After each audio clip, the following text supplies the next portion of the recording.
सनातन धर्म में महाकुंभ का बहुत महत्व माना जाता है। हर 12 साल में महाकुंभ का आयोजन किया जाता है।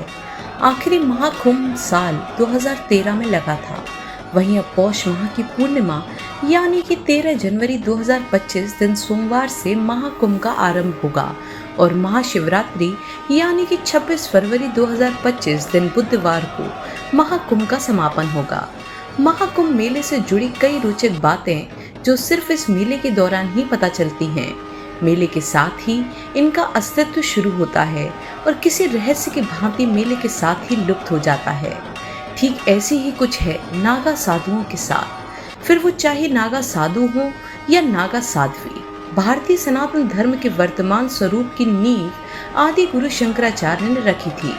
जब भारत की धन संपदा के लालच में तमाम आक्रमणकारी भारत आ रहे थे, तब शंकराचार्य ने सनातन धर्म की स्थापना के लिए कई कदम उठाए थे, जिसमें से एक था देश के 4 कोनों पर 4 पीठों का निर्माण करना। तभी उन्होंने अखाड़े बनाए और नागा साधु भी इनके हिस्से बने। इसके साथ ही मठों मंदिरों की संपत्ति को लूटने वालों और श्रद्धालुओं को सताने वालों का मुकाबला करने के लिए सशस्त्र शाखाओं के रूप में अखाड़ों की स्थापना की। इन्हीं में से कुछ अखाड़ों में नागा साधु भी होते हैं।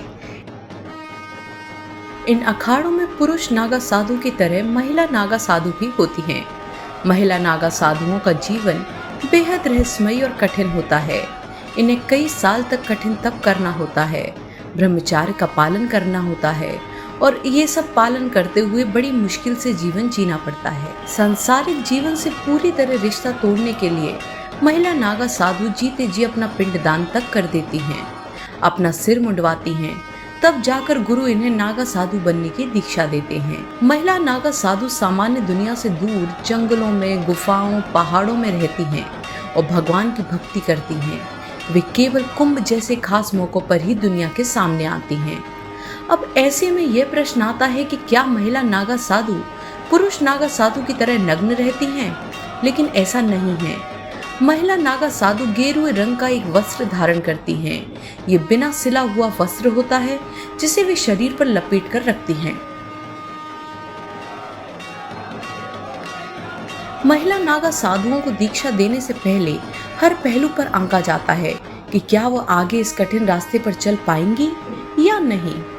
महाकुंभ में नागा साधुओं का विशेष रूप से जमावाड़ा लगता है और शाही स्नान का आरंभ भी सबसे पहले नागा साधुओं द्वारा ही किया जाता है।